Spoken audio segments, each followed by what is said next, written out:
함께 먹고 싶다는 뜻일까? 태욱은 숨을 크게 들이쉬었다. 가슴속 깊은 곳에서 뭔가 따뜻한 감정이 올라왔다. 오랫동안 느껴보지 못한 감정이었다. 바로 그때 급한 발소리가 들려왔다. 아니, 들리지 않았다. 하지만 태욱은 시야로 느꼈다. 부엌에서 한 여자가 헐레벌떡 뛰어나왔다. 태욱의 집을 청소하는 가사 도우미 박은이었다. 그녀는 이 집에서 일한 지 2년째였다. 조용하고 성실하게 일했기에 태욱은 그녀의 존재를 거의 의식하지 않았다. 하지만 지금 그녀의 얼굴은 창백했다. 공포와 미안함이 뒤섞인 표정으로 아이를 붙잡으려 했다. 입술이 빠르게 움직였다. 사과하는 것 같았다. 태욱은 천천히 손을 주머니에 넣었다. 보청기를 꺼냈다. 작고 차가운 기계를 귀에 끼우는 순간 세상이 다시 살아났다. 숨소리, 발소리, 멀리서 들리는 찻소리, 그리고 은희의 다급한 목소리가 귓속으로 흘러들어왔다. 죄송합니다, 사장님. 정말 죄송합니다. 애를 맡길 곳이 없어서 절대 이러지 말았어야 했는데. 그녀의 목소리는 떨렸다. 손은 딸의 어깨를 꽉 붙잡고 있었다. 하지만 태욱은 차갑게 대하지 않았다. 오히려 그는 아이를 바라봤다. 아이는 여전히 그를 보고 있었다. 그 순수한 눈빛이 태욱의 마음을 뒤흔들었다. 그리고 아이가 물었다. 아저씨, 혼자 밥 드세요? 작고 맑은 목소리였다. 질문은 단순했지만 그 안에 담긴 진심은 무거웠다. 태욱은 대답하지 못했다. 목이 메었다. 그저 고개를 끄덕였다. 네, 혼자 먹습니다.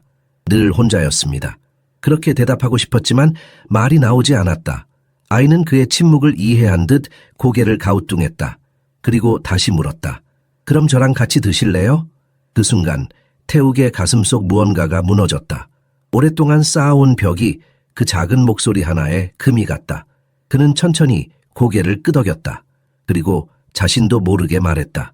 그래, 같이 먹자. 목소리는 낮고 거칠었다. 오랫동안 제대로 쓰지 않은 목소리였다. 하지만 아이는 환하게 웃었다. 그 웃음이 이 넓고 차가운 펜트하우스를 채웠다. 처음으로 이 집에 온기가 흘렀다. 작은 침입자의 이름은 서아라였다. 겨우 4살, 그 나이에 어울리지 않게 당찬 아이였다. 아라는 태욱의 대답을 듣고 환하게 웃더니 자연스럽게 그의 옆 의자를 가리켰다.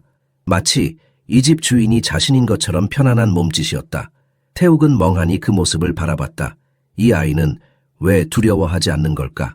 보통 어른들도 그를 마주하면 불편해했다. 말을 걸어도 대답이 늦거나 시선을 피하거나 어색하게 웃으며 자리를 떴다. 하지만 이 아이는 달랐다. 눈빛이 맑았다. 판단도 동정도 없었다. 그저 순수한 호기심과 친근함만이 가득했다. 은희는 여전히 딸의 팔을 붙잡고 있었다. 손에 힘이 들어가 있었다. 그녀는 이 순간이 얼마나 위태로운지 알았다. 이 일자리는 그녀의 전부였다. 월세를 내고 아라의 밥을 먹이고 유치원비를 내는 것 모두 이 월급으로 가능한 일이었다. 만약 사장님이 화를 낸다면, 만약 해고당한다면 그녀는 감히 상상조차 하고 싶지 않았다. 그런데 태욱은 화를 내지 않았다. 오히려 조용히 아라가 앉을 의자를 손으로 가리켰다. 앉아도 돼. 배고프지? 목소리는 낮고 무뚝뚝했지만 거부감은 없었다. 은희는 자신의 귀를 의심했다. 이 남자가 항상 혼자 식사하며 누구와도 대화하지 않던 이 남자가 지금 자기 딸에게 같이 먹자고 말하고 있었다. 믿을 수 없었다. 하지만 아라는 이미 의자에 올라앉고 있었다.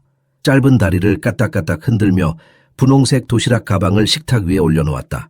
엄마가 싸준 김밥이에요. 맛있어요. 아라는 자랑스럽게 말했다. 태욱은 그 작은 도시락을 바라봤다. 낡았지만 깨끗하게 닦인 플라스틱 통. 그 안에는 정성스럽게 만든 김밥이 가지런히 놓여 있었다. 고급 레스토랑 음식과는 비교할 수 없을 만큼 소박했다. 하지만 이상하게도 그것이 더 따뜻해 보였다. 태욱은 김밥 하나를 집어 아라의 앞접시에 놓아줬다. 먹어. 아라는 고개를 끄덕이며 김밥을 한 입 베어 물었다. 볼이 통통하게 부풀어 올랐다. 씹는 모습이 너무나 행복해 보였다. 태욱은 그 모습을 보며 미소 지었다. 언제 마지막으로 웃었는지 기억나지 않았다. 어쩌면 10년도 더 됐을지 모른다. 하지만 지금 이 순간만큼은 얼굴 근육이 자연스럽게 움직였다. 은희는 그 장면을 멀리서 지켜봤다. 부엌 문틈에 서서 숨죽인 채 두 사람을 바라봤다. 가슴이 두근거렸다. 두려움과 안도감이 뒤섞였다. 사장님이 화내지 않아서 다행이었다. 하지만 동시에 불안했다. 이게 괜찮은 걸까? 선을 넘는 건 아닐까. 그녀는 가사 도우미일 뿐이었다. 고용주와 직원, 그 경계를 넘어서는 안 된다는 걸 그녀는 잘 알았다. 사회는 그런 것들을 용납하지 않았다. 특히 그녀 같은 처지의 사람에게는. 그녀는 조용히 부엌으로 돌아가 설거지를 시작했다. 손이 떨렸다. 찬물에 손을 담그고 거품을 내고 접시를 닦았다. 하지만 머릿속은 복잡했다. 딸이 저렇게 편안하게 웃는 모습을 본 지 얼마나 됐을까? 아라는 항상 밝은 아이였지만 은희는 알았다. 딸이 얼마나 외로운지. 친구들이 아빠 이야기를 할 때 아라는 조용해졌다. 우리 아빠는 어디 갔어요? 라고 물어도 은희는 대답할 수 없었다. 아빠는 떠났다. 아라가 태어나기도 전에. 그리고 다시는 돌아오지 않았다. 그래서 은희는 혼자 모든 걸 감당했다. 새벽부터 밤까지 일하고 주말에도 쉬지 않았다. 아에게 부족함 없이 해주고 싶었다. 하지만 아무리 노력해도 그녀 혼자서는 채워줄 수 없는 빈자리가 있었다. 아빠라는 존재, 남자 어른의 따뜻함, 그런 것들을 아라는 그리워했다. 말하지 않아도 은희는 알았다. 15분쯤 지났을까? 은희는 부엌 일을 마치고 거실로 돌아갔다. 그리고 그녀가 본 것은 믿기지 않는 광경이었다. 아라가 자기 가방에서 크레파스와 종이를 꺼내 태욱에게 보여주고 있었다. 그림이었다. 서툰 선으로 그려진 집과 나무, 그리고 사람. 태욱은 그 그림을 들고 진지하게 들여다보고 있었다. 고개를 갸웃하며 마치 미술관에서 명화를 감상하는 사람처럼. 이건 엄마고 이건 나예요. 그리고 이건 아라가 그림 한쪽을 가리켰다. 거기엔 큰 사람 하나가 더 그려져 있었다. 태욱은 그 그림을 보며 눈을 깜빡였다. 아라가 말했다. 이건 아저씨예요. 혼자 있으니까 우리랑 같이 있어요. 그 말에 태욱의 숨이 멎었다. 가슴속 깊은 곳에서 무언가 뜨거운 것이 치솟았다. 감정이었다. 오랫동안 억눌러왔던, 인정하고 싶지 않았던 외로움이 한꺼번에 밀려왔다. 그는 고개를 숙였다. 눈물이 날 것 같았다. 하지만 참았다. 어른이 아이 앞에서 울 수는 없었다. 은희는 그 모습을 보고 가슴이 먹먹해졌다. 그녀는 조심스럽게 다가가 말했다. 아라야, 이제 가야지. 사장님 방해하면 안 돼. 하지만 태욱이 손을 들어 막았다. 그리고 은희를 똑바로 바라보며 말했다. 조금만 더 있게 해주세요. 목소리에 간절함이 묻어났다. 은희는 할 말을 잃었다. 사장님이 부탁하고 있었다. 명령이 아니라 부탁을. 그녀는 천천히 고개를 끄덕였다. 그리고 물러섰다. 아라는 신이 나서 다시 그림을 그리기 시작했다. 태욱은 그 옆에 앉아 아이의 모든 움직임을 지켜봤다. 마치 세상에서 가장 소중한 것을 보는 것처럼. 그날 밤 은희와 아라가 떠난 후 태욱은 혼자 거실에 앉아 있었다. 손에는 아라가 그린 그림이 들려 있었다. 그는 그 그림을 오래도록 바라봤다. 서툴지만 따뜻한 선들, 그 안에 자신이 그려져 있다는 사실이 믿기지 않았다. 누군가 자신을 기억해줬다. 누군가 자신을 가족처럼 그려줬다. 태욱은 그림을 가슴에 안았다. 그리고 처음으로 생각했다. 혹시 나도 혼자가 아닐 수 있을까? 은희가 허락한 시간은 알에게 선물 같았다. 아이는 기쁨을 감추지 못하고 의자 위에서 폴짝폴짝 뛰었다. 태욱은 그 모습을 보며 조용히 미소 지었다. 이 작은 아이가 이 넓은 공간을 가득 채우고 있었다. 목소리로, 웃음으로, 끊임없는 움직임으로. 태욱은 오랫동안 잊고 있었다. 이런 생동감이 존재한다는 것을, 누군가의 존재가 공간을 이렇게 따뜻하게 만들 수 있다는 것을. 아라는 이야기꾼이었다. 유치원에서 있었던 일, 친구들 이야기, 선생님이 들려준 동화, 오늘 점심에 먹은 음식까지 모든 것이 그녀에게는 신나는 이야기거리였다. 태욱은 그 모든 이야기를 들었다. 보청기를 통해 들려오는 아라의 목소리는 맑고 경쾌했다. 마치 작은 새가 지저귀는 것 같았다. 태욱은 고개를 끄덕이고 때로는 짧게 대답하고 가끔은 놀란 표정을 지어주었다. 그러면 아라는 더욱 신이 나서 이야기를 이어갔다. 식탁 위에 놓인 냅킨 하나를 아라가 집어들었다. 그리고 그 위에 서툰 글씨로 자기 이름을 적기 시작했다. 서아라. S자가 조금 비뚤었고 아는 삐뚤빼뚤했다. 하지만 아라는 자랑스러워했다. 냅킨을 태욱에게 내밀며 활짝 웃었다. 봐요, 제가 썼어요. 태욱은 그 냅킨을 받아들고 찬찬히 살펴봤다. 그리고 진심으로 말했다. 잘 썼네. 정말 예쁜 이름이야. 아라의 얼굴이 환해졌다. 칭찬받는 것이 이렇게 기쁜 일인지 처음 아는 것처럼. 사실 집에서 엄마는 항상 바쁘고 지쳐 있었다. 칭찬할 여유가 없었다. 하지만 지금 이 아저씨는 자신을 보고 있었다. 정말로 보고 있었다. 아라는 그게 좋았다. 아저씨는 말 안 하는 게 좋아요? 갑작스러운 질문이었다. 태욱은 잠시 멈칫했다. 아이의 눈은 순수했다. 비난도 호기심도 아니었다. 그냥 궁금한 것뿐이었다. 태욱은 천천히 대답했다. 말하는 게 어려워서 그래. 소리가 잘 안 들려서. 아라는 고개를 갸웃했다. 그리고 잠시 생각하더니 말했다. 그럼 우리 다른 방법으로 얘기해요. 태욱은 눈을 깜빡였다. 다른 방법? 아라는 벌써 손을 움직이기 시작했다. 두 손으로 하트 모양을 만들었다. 그리고 자기 가슴에 갖다 댔다가 태욱을 향해 내밀었다. 태욱은 그 의미를 알 것 같았다. 사랑, 마음, 좋아한다는 뜻. 이건 좋아한다는 거예요. 아라가 설명했다. 그리고 이번엔 두 손을 눈 옆에 갖다 대고 눈을 크게 떴다. 마치 쌍안경을 들고 있는 것처럼. 이건 보고 있다는 거예요. 태욱은 감탄했다. 이 4살짜리 아이가 지금 자기만의 수화를 만들고 있었다. 복잡한 문법도 정해진 규칙도 없었다.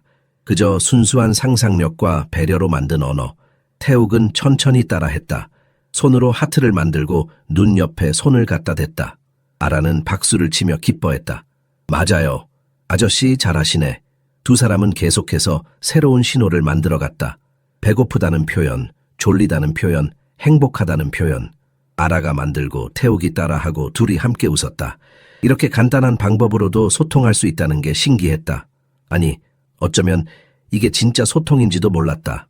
말이 아니라 마음으로 전하는 것. 아라는 문득 엄마 이야기를 꺼냈다. 우리 엄마는 항상 이래요. 아침 일찍 나가고 밤늦게 와요.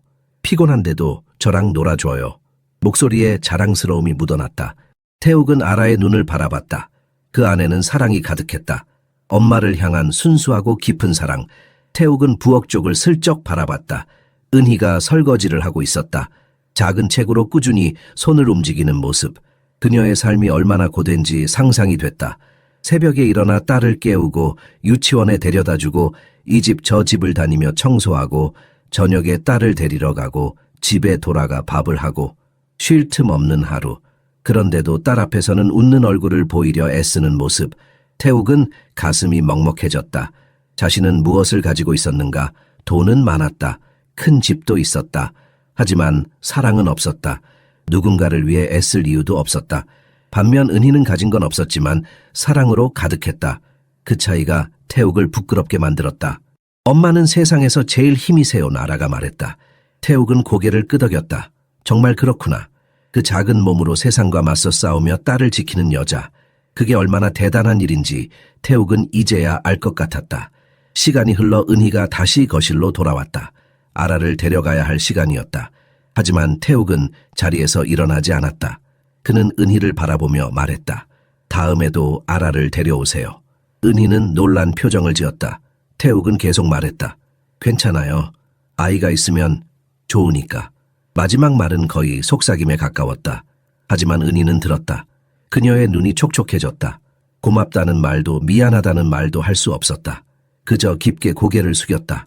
아라는 태욱에게 손을 흔들며 작별 인사를 했다. 그리고 두 손으로 하트를 만들어 보여줬다. 자기들끼리만 아는 신호. 태욱도 똑같이 하트를 만들어 보여줬다. 아라는 깔깔 웃으며 엄마 손을 잡고 나갔다. 문이 닫히고 다시 고요가 찾아왔다. 하지만 이번 고요는 달랐다. 공허하지 않았다. 뭔가 따뜻한 여운이 남아있었다. 태욱은 식탁에 앉아 아라가 만든 신호들을 되새겼다. 손을 움직여보고 미소 지었다. 혼자였지만 외롭지 않았다. 다음 목요일이 기다려졌다. 그 작은 아이가 다시 이 집에 생기를 불어넣어 줄 그날이. 아라는 아빠에 대해 이야기했다. 태욱이 예상하지 못한 순간이었다. 아이는 무심한 듯 말했다. 마치 날씨 이야기를 하듯 담담하게. 우리 아빠는 없어요. 태욱의 손이 멈췄다. 그는 아라를 바라봤다. 아이의 얼굴에는 슬픔이 없었다. 분노도 없었다. 그저 사실을 말하는 것뿐이었다. 태욱은 조심스럽게 물었다. 아빠가 어디 계신데? 아라는 어깨를 으쓱했다. 몰라요. 엄마도 말 안 해줘요. 근데 괜찮아요. 엄마랑 저 둘이면 충분해요.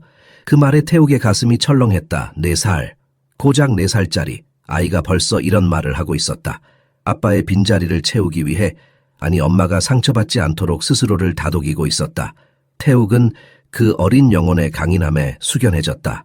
동시에 가슴 한쪽이 아렸다. 자신도 비슷한 외로움을 알고 있었기 때문이다. 아저씨도 혼자죠? 아라의 질문이 날아왔다. 태욱은 잠시 망설였다. 그리고 천천히 고개를 끄덕였다. 혼자였다. 가족도 친구도 아무도 없었다. 부모님은 일찍 돌아가셨고 형제는 있었지만 사이가 좋지 않았다. 회사 사람들은 그를 사장으로만 대했지 인간으로 보지 않았다. 그래서 태욱은 스스로 벽을 쌓았다.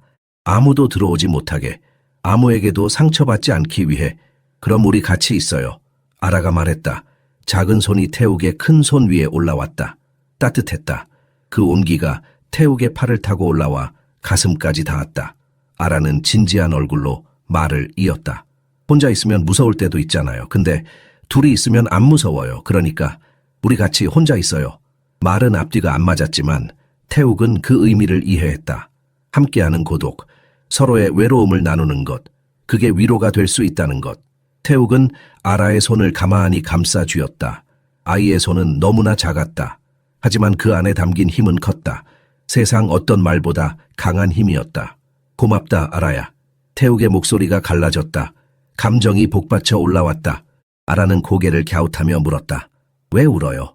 태욱은 급히 눈가를 손등으로 훔쳤다. 울고 있었다. 언제부터 눈물이 났는지도 몰랐다. 오랫동안 울지 않았다. 울 이유도 울 자격도 없다고 생각했다. 하지만 지금은 달랐다. 이 아이 앞에서는 숨길 필요가 없었다. 약해도 괜찮았다. 외로워도 괜찮았다. 기쁘서 그래. 아저씨는 지금 너무 기뻐. 아라는 환하게 웃었다. 그리고 일어나 태욱을 껴안았다. 작은 팔이 그의 목을 감쌌다. 태욱은 조심스럽게 아이를 안아줬다. 이렇게 누군가를 안아본 게 얼마만인지 기억나지 않았다. 천이 느껴졌다. 심장 소리가 들렸다. 살아있다는 증거. 혼자가 아니라는 증거. 부엌에서 은희가 그 모습을 보고 있었다. 그녀는 눈물을 참았다. 자기 딸이 그 어린 나이에 누군가를 위로하고 있었다.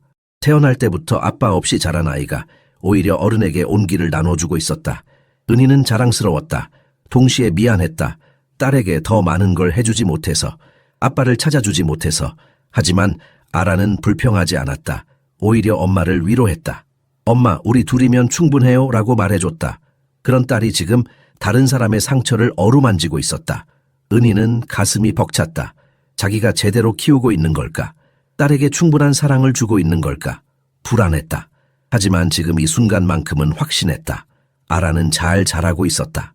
따뜻한 마음을 가진 아이로. 며칠이 지났다. 태욱은 목요일을 기다렸다. 은희가 청소하러 오는 날. 하지만 그 다음 목요일 아라는 오지 않았다. 태욱은 실망했다. 하지만 이해했다. 맨날 아이를 데려올 순 없는 일이었다.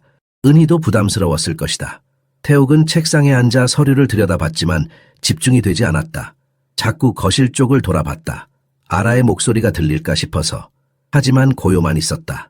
비서 최수진이 그날 오후 사무실로 찾아왔다. 태욱은 집에 딸린 서재에서 일했기에 수진은 가끔 서류를 가지고 왔다. 그녀는 태욱을 오래 보좌한 사람이었다. 10년 넘게 함께 일했기에 태욱의 변화를 눈치챘다. 사장님, 요즘 뭔가 달라 보이세요. 태욱은 고개를 들었다. 달라 보여요? 수진은 고개를 끄덕였다. 네, 표정이 밝아지셨달까요? 예전엔 항상 굳은 얼굴이셨는데 요즘은 가끔 미소 지으실 때도 있으시고. 태욱은 피식 웃었다. 들킬 줄 몰랐다. 수진은 서류를 내려놓으며 조심스럽게 물었다. 좋은 일 있으세요? 태욱은 대답하지 않았다. 어떻게 설명할 수 있겠는가? 4살짜리 아이가 내 삶을 바꿔놨다고? 그 아이의 순수함이 내 얼어붙은 마음을 녹였다고? 말해봤자 이해받지 못할 것 같았다. 그래서 그는 그냥 미소만 지었다. 피곤해서 그래요. 수지는 더 묻지 않았다. 하지만 눈빛으로 알 수 있었다. 뭔가 좋은 변화가 생겼다는 것을. 그녀는 인사하고 나갔다. 태욱은 혼자 남아 창밖을 바라봤다. 서울의 불빛이 반짝였다. 수많은 사람들이 살아가는 도시. 그 안에서 자신도 살아가고 있었다. 하지만 이제는 조금 달랐다. 삶의 의미가 생긴 것 같았다.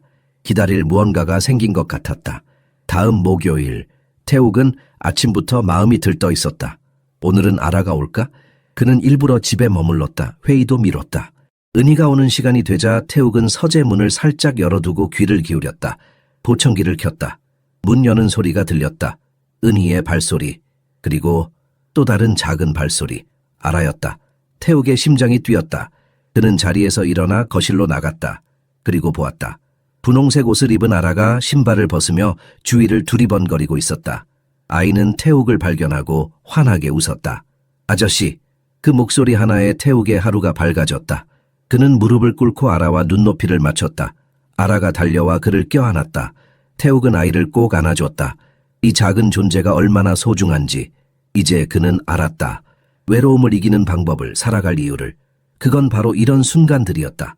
누군가 자신을 기다려준다는 것, 누군가 자신을 반겨준다는 것, 그게 전부였다. 그날 오후 태욱은 서재에서 일하고 있었다. 노트북 화면에는 끝없는 이메일 목록이 떠 있었다. 회사 업무, 계약서, 보고서, 모두 중요한 일들이었다. 하지만 집중이 되지 않았다. 자꾸 거실 쪽으로 신경이 쓰였다. 아라가 거기 있다는 사실만으로도 마음이 흔들렸다. 조금 있다 나가서 인사해야겠다고 생각하던 순간 문 밖에서 소리가 들렸다. 깔깔깔, 아이의 웃음소리였다. 맑고 경쾌한 소리가 복도를 타고 서재까지 들어왔다. 태욱은 저도 모르게 미소 지었다. 그리고 자리에서 일어났다. 서류는 더 이상 중요하지 않았다. 저 웃음소리가 더 중요했다. 그는 서재 문을 열고 거실로 향했다. 보청기를 통해 들려오는 소리들이 점점 커졌다. 아라의 목소리, 크레파스 굴러가는 소리, 종이 넘기는 소리. 거실에 도착하자 태욱은 멈춰 섰다. 아라가 바닥에 앉아 있었다. 커다란 도화지를 펼쳐놓고 열심히 그림을 그리고 있었다. 크레파스가 사방에 흩어져 있었고 아이의 손에는 빨간색 크레파스가 들려 있었다. 혀를 살짝 내밀고 집중하는 모습이 사랑스러웠다. 아라야. 태욱이 부르자 아라가 고개를 번쩍 들었다. 그리고 환한 얼굴로 소리쳤다. 조용한 아저씨. 태욱은 피식 웃었다. 조용한 아저씨. 아라가 그에게 붙여준 별명이었다. 처음엔 어색했지만 이제는 정겹게 느껴졌다. 태욱은 아라 옆에 앉았다. 아이는 바로 그림을 보여줬다. 이거 봐요. 제가 그렸어요. 도화지 위에는 서툰 선들로 그려진 그림이 있었다. 막대기 같은 사람 2명과 커다란 하트. 태욱은 그림을 들여다봤다. 한 사람은 작았고 한 사람은 컸다. 작은 사람은 아라였고 큰 사람은 아마도 자신인 것 같았다. 이게 나야? 태욱이 묻자 아라는 고개를 끄덕였다. 네, 아저씨는 키가 크니까 크게 그렸어요. 그리고 이 하트는 우리 마음이에요. 아라가 하트를 손가락으로 톡톡 쳤다. 태욱은 가슴이 뭉클했다. 이 작은 아이가 자신을 그림 속에 넣어줬다. 함께 있는 모습으로. 그게 얼마나 큰 의미인지 태욱은 알았다. 아라에게 자신은 이제 낯선 사람이 아니었다. 가까운 사람이었다. 소중한 사람이었다. 정말 예쁘다. 고마워. 태욱이 말했다. 아라는 그림을 태욱에게 내밀었다. 가져가세요. 아저씨 방에 붙여놓으면 혼자 안 외로워요. 태욱은 그림을 받아들었다. 도화지는 가벼웠지만 그 안에 담긴 마음은 무거웠다. 소중했다. 세상 어떤 그림보다 값진 그림이었다. 태욱은 그림을 조심스럽게 접어들었다. 나중에 액자에 넣어 걸어둘 생각이었다. 그때 은희가 부엌에서 나왔다. 손에는 물기가 가득했다. 설거지를 하다 온 모양이었다. 그녀는 아라가 바닥에 널브러져 있는 걸 보고 깜짝 놀랐다. 아라야, 여기서 뭐 해? 어지럽게 하면 어떡해? 은희의 목소리에는 다급함이 묻어났다. 태욱은 손을 들어 괜찮다는 신호를 보냈다. 괜찮아요. 치울 거예요. 하지만 은희는 여전히 불안한 표정이었다. 그녀는 바닥에 흩어진 크레파스를 주우며 말했다. 죄송해요, 사장님. 애가 말을 안 들어서. 태욱은 고개를 저었다. 그리고 진심으로 말했다. 저는 좋아요. 아라가 여기 있는 거. 은희는 손을 멈췄다. 태욱의 눈을 바라봤다. 그는 거짓말하지 않았다. 진심이었다. 은희는 입술을 깨물었다. 뭐라 대답해야 할지 몰랐다. 태욱은 계속 말했다. 다음에도 아라를 데려오세요. 맡길 곳이 없으면 여기 데려와도 돼요. 은희는 눈을 크게 떴다. 그럴 순 없었다. 이건 일터였다. 고용주와 직원의 관계였다. 선을 넘어서는 안 됐다. 하지만 태욱은 진지했다. 그는 아라를 바라보며 말했다. 이 아이가 있으면 이 집이 따뜻해요. 오랫동안 잊고 있었던 느낌이에요. 은희는 숨을 삼켰다. 가슴이 두근거렸다. 이 남자는 지금 무슨 말을 하는 걸까?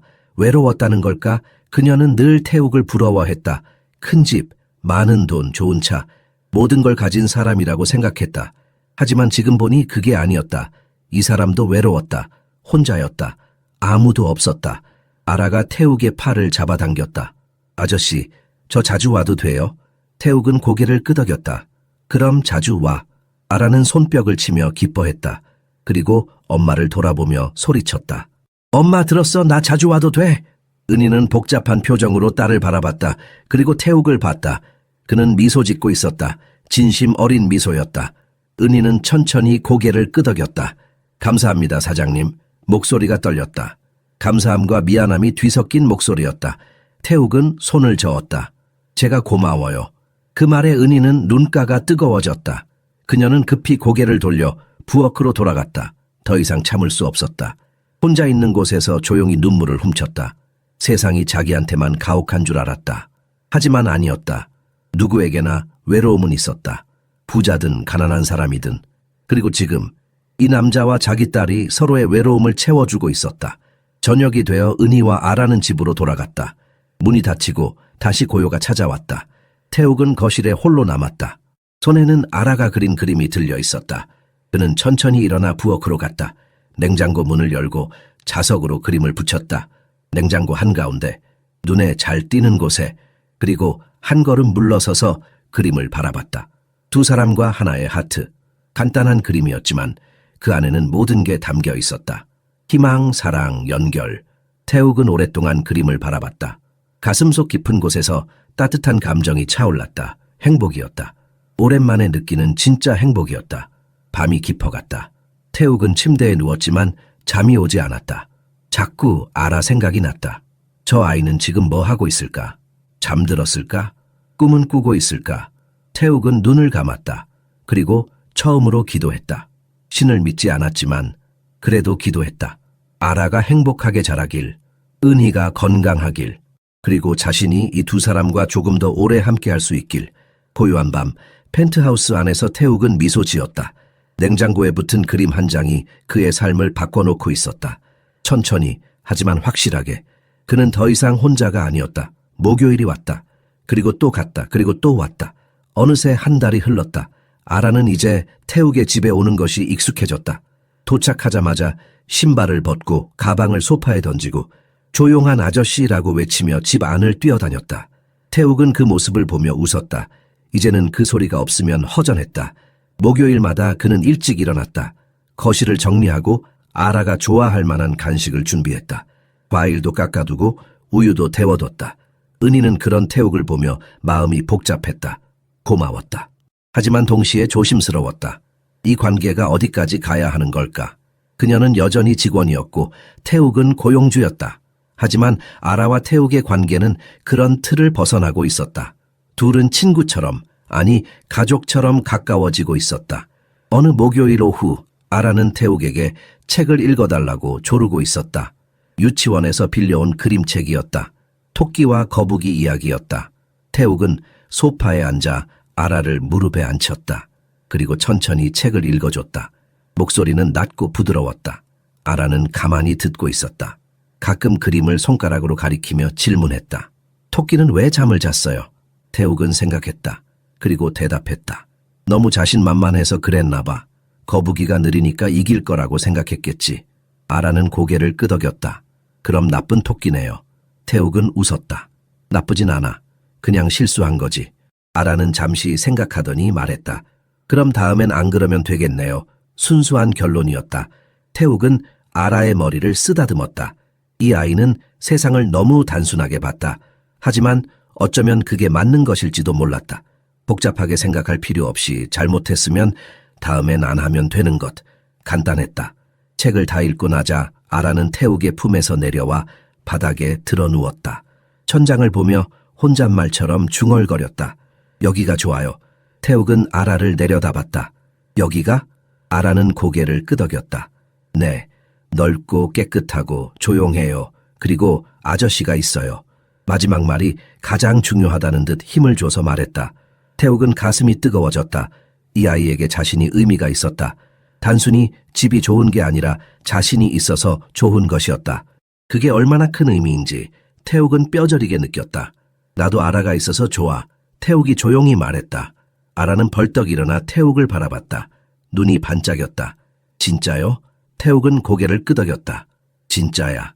아라가 오면 이 집이 살아있는 것 같아. 아라는 환하게 웃었다. 그리고 태욱에게 달려와 안겼다. 태욱은 아이를 꼭 안아줬다. 따뜻했다. 살아있다는 느낌이 들었다. 오랫동안 그는 죽은 사람처럼 살았다. 감정 없이 기계처럼. 하지만 이제는 달랐다. 웃고 울고 기뻐하고 슬퍼했다. 인간답게 살고 있었다. 부엌에서 은희가 청소를 마치고 나왔다. 두 사람이 안고 있는 모습을 보고 발걸음을 멈췄다. 가슴이 먹먹했다. 딸이 저렇게 편안해하는 모습을 본 적이 없었다. 집에서는 항상 엄마 눈치를 봤다. 엄마가 피곤해하면 조용히 있으려 했고 엄마가 슬퍼하면 웃으려 애썼다. 하지만 여기서는 달랐다. 진짜 아이처럼 굴었다. 때도 쓰고 웃기도 하고 마음껏 행동했다. 은희는 그게 고마웠다. 태욱이 딸에게 그런 공간을 만들어줘서. 하지만 동시에 두려웠다. 이게 언제까지 지속될 수 있을까? 언젠가는 끝나지 않을까? 그리고 그때 아라는 어떻게 될까? 이미 태욱에게 정이 든 아이가 헤어짐을 견딜 수 있을까? 은희 씨, 태욱이 불렀다. 은희는 고개를 들었다. 태욱은 진지한 표정이었다. 앉으세요. 잠깐 이야기 좀 해요. 은희는 긴장했다. 무슨 이야기일까? 혹시 이제 그만 오라는 건 아닐까? 그녀는 천천히 소파에 앉았다. 태욱도 아라를 내려놓고 소파에 앉았다. 아라는 다시 바닥에 앉아 크레파스로 그림을 그리기 시작했다. 제가 제안 하나 하고 싶어요. 태욱이 말문을 열었다. 은희는 숨을 죽였다. 아라를 여기서 봐줄게요. 매일. 은희는 눈을 크게 떴다. 무슨 말인지 이해가 안 됐다. 태욱은 계속 설명했다. 은희 씨가 일하는 동안 아라를 제가 봐줄 수 있어요. 유치원 끝나고 여기 데려오면 되죠. 저는 집에서 일하니까 시간이 있어요. 은희는 입을 다물지 못했다. 이게 무슨 일인가? 바쁜 사업가가 남의 아이를 봐주겠다고? 말도 안 됐다. 하지만 태욱은 진심이었다. 눈빛이 간절했다. 안 돼요. 은희가 고개를 저었다. 너무 패가 돼요. 이미 충분히 신경 써주셨는데. 태욱이 손을 들어 막았다. 패가 아니에요. 제가 원하는 거예요. 그 말에 은희는 할 말을 잃었다. 태욱은 아라를 바라보며 말했다. 이 아이가 저를 바꿔놨어요. 오랫동안 저는 죽은 사람처럼 살았어요. 아무 의미도 목표도 없이 그냥 하루하루 살아가는 것뿐이었죠. 근데 아라가 오고 나서 달라졌어요. 아침에 일어나는 게 기대돼요. 목요일이 기다려져요. 이 아이 때문에 저는 다시 살고 있어요. 은희는 눈물이 났다. 참으려 했지만 참을 수 없었다. 눈물이 볼을 타고 흘러내렸다. 태욱의 고백이 너무 진솔했다. 거짓이 없었다. 그는 정말로 아라를 필요로 하고 있었다. 감사합니다. 은희가 떨리는 목소리로 말했다. 태욱은 고개를 저었다. 제가 감사해요. 두 사람은 한동안 말없이 앉아 있었다. 아라는 그림을 그리며 콧노래를 불렀다. 그 소리가 고요한 공간을 채웠다. 따뜻했다. 마치 가족 같았다. 진짜 가족처럼. 그날 이후 아라는 매일 태욱의 집에 왔다. 유치원이 끝나면 은희가 데려왔고 저녁에 다시 데리러 왔다. 태욱은 아라와 시간을 보냈다. 그림도 그리고 책도 읽고 간식도 먹었다. 가끔은 그냥 나란히 앉아 창밖을 바라보기도 했다. 말이 필요 없었다. 함께 있는 것만으로 충분했다. 펜트하우스는 변했다. 더 이상 차갑지 않았다. 벽에는 아라의 그림이 붙어 있었고 바닥에는 장난감이 널려 있었고 냉장고에는 아이용 간식이 가득했다. 태욱은 이 어지러움이 좋았다. 완벽하게 정돈된 공간보다 훨씬 좋았다. 이게 진짜 집이었다. 살아있는 집이었다. 행복은 오래가지 않았다. 어느 날 태욱의 형 강민재가 펜트하우스를 찾아왔다. 예고 없이 갑자기. 민재는 태욱보다 5살 위였다. 회사에서 부사장 직책을 맡고 있었지만 실질적인 권력은 태욱에게 있었다. 아버지가 태욱을 후계자로 지목했기 때문이다. 그 사실이 민재를 평생 괴롭혀왔다. 형인 자신을 제쳐두고 동생에게 모든 걸 넘긴 아버지를 그는 용서하지 못했다. 현관문이 열렸다. 민재가 들어서는 순간 거실 분위기가 얼어붙었다. 태욱은 소파에 앉아 있었고 아라는 바닥에서 놀고 있었다. 은희는 부엌에서 설거지를 하고 있었다. 민재는 그 광경을 보고 눈을 가늘게 떴다. 이게 무슨 꼴이냐? 목소리가 차갑고 날카로웠다. 태욱은 천천히 일어났다. 보청기를 껴서 형의 말을 들을 수 있었다. 하지만 대답하고 싶지 않았다. 무슨 일이세요, 형? 태욱의 목소리는 평온했다. 하지만 민재는 평온하지 않았다. 그는 아라를 가리키며 물었다. 저 애는 누구고 왜 여기 있어? 아라는 낯선 어른의 목소리에 놀라 태욱 뒤로 숨었다. 태욱은 아라의 머리를 쓰다듬으며 대답했다. 손님이에요. 민재는 비웃었다. 손님 가사 도우미 딸이 손님 정신 차려 태우가. 그 말에 은희가 부엌에서 나왔다. 얼굴이 창백했다. 그녀는 상황을 파악했다. 태욱의 형이 온 것이다. 그리고 좋은 일로 온 게 아니었다. 은희는 급히 아락에 다가가 손을 잡았다. 아라야 우리 가자. 하지만 아라는 움직이지 않았다. 태욱의 바지를 꼭 잡고 있었다. 민재는 은희를 차갑게 바라봤다. 당신이 박은희 씨죠? 여기서 청소하는? 은희는 고개를 숙였다. 대답할 수 없었다. 목이 막혔다. 민재는 태욱을 돌아봤다. 밖에서 나가자. 얘기 좀 해야겠어. 태욱은 거절하려 했지만 민재의 눈빛이 심상치 않았다.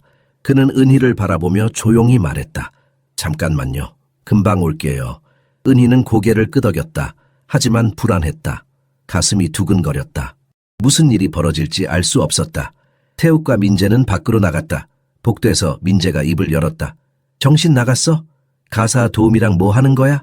태욱은 차분하게 대답했다. 아무것도 안 해요. 그냥 아이를 봐주는 거예요. 민재는 한숨을 쉬었다.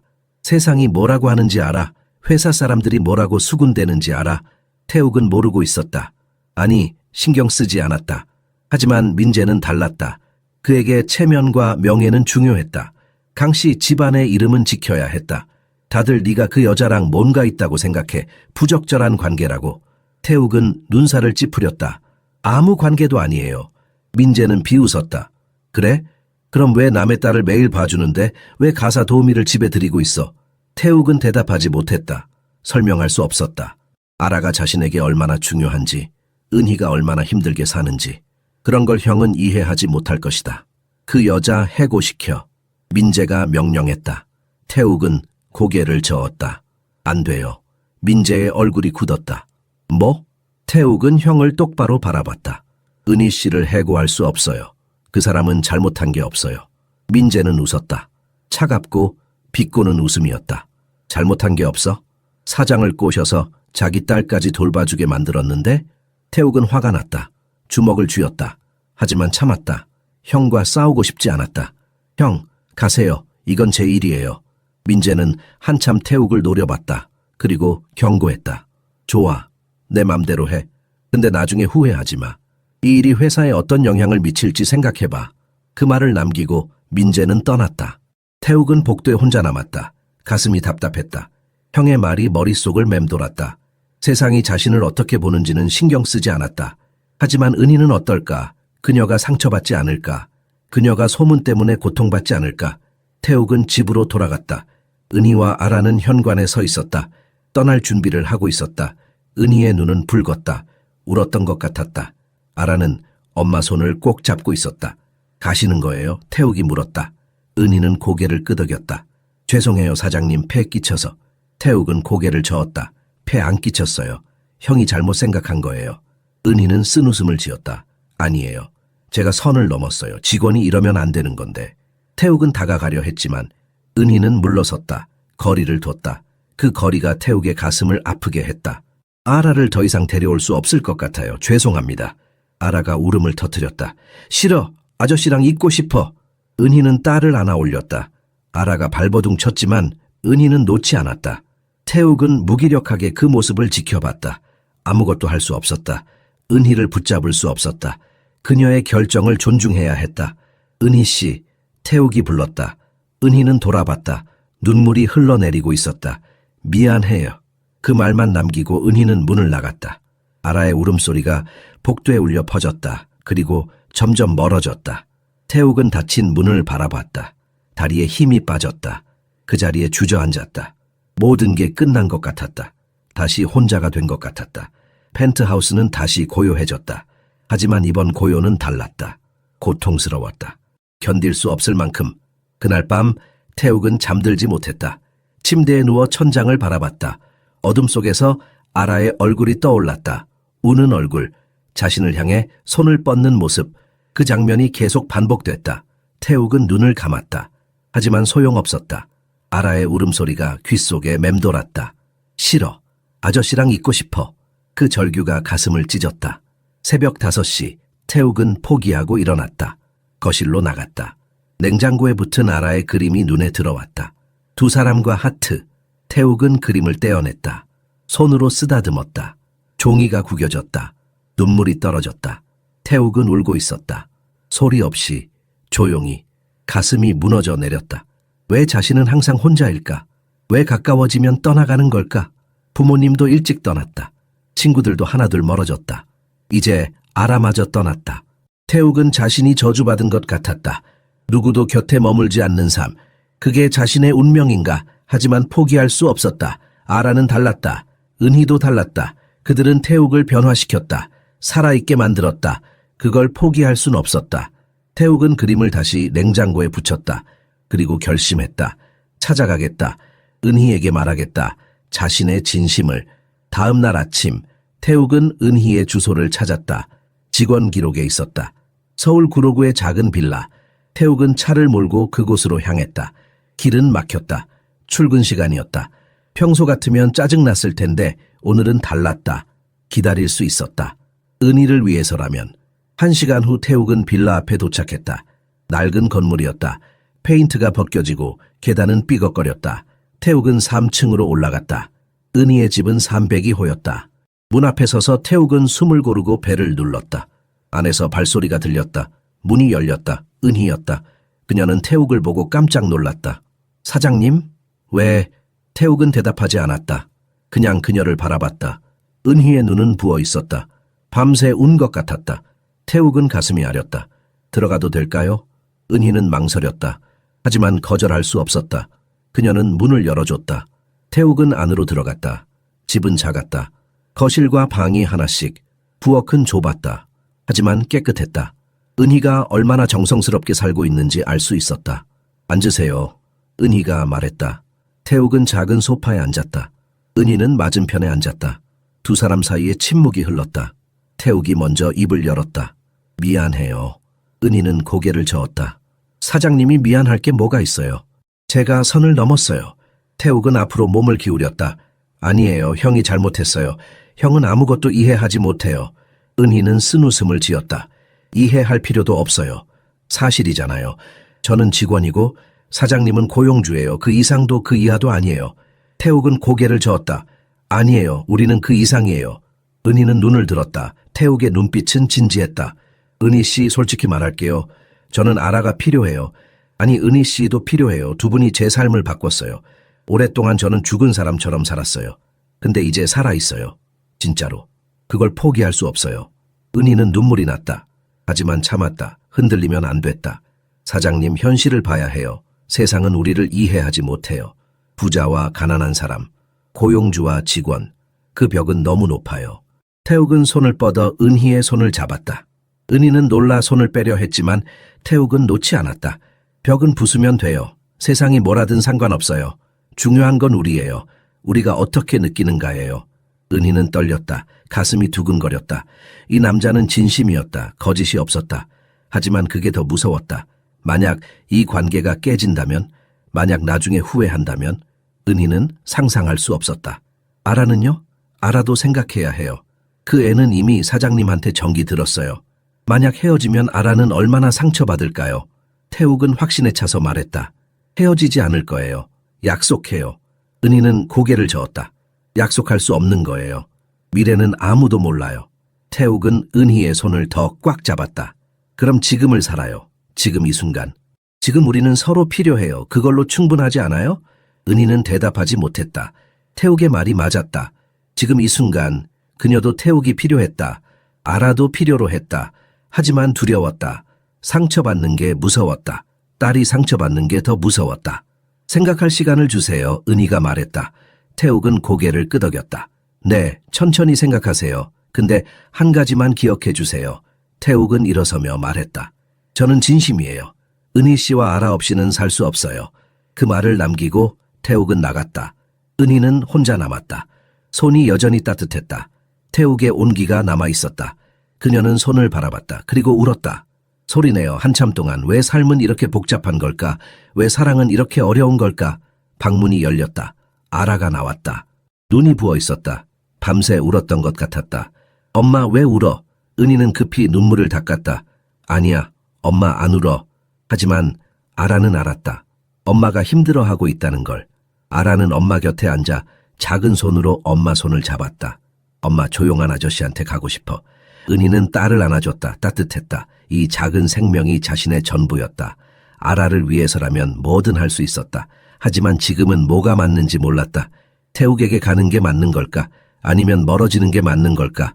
은희는 창밖을 바라봤다. 하늘은 흐렸다. 비가 올 것 같았다. 그녀의 마음도 흐렸다.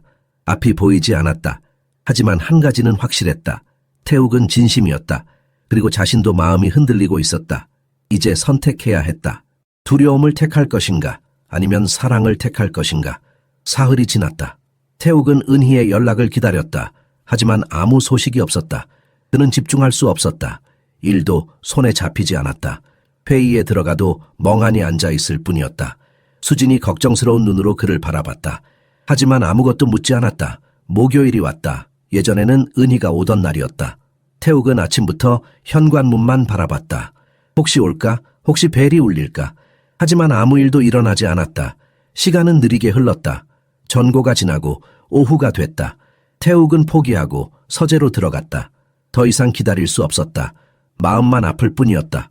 오후 4시쯤 초인종이 울렸다. 태욱은 심장이 멎는 줄 알았다. 뛰쳐나가 문을 열었다. 그곳에 은희와 아라가 서 있었다. 아라는 그를 보자마자 소리쳤다. 아저씨. 아라가 달려와 안겼다. 태욱은 아이를 꼭 안아줬다. 눈물이 날 것 같았다. 참았다.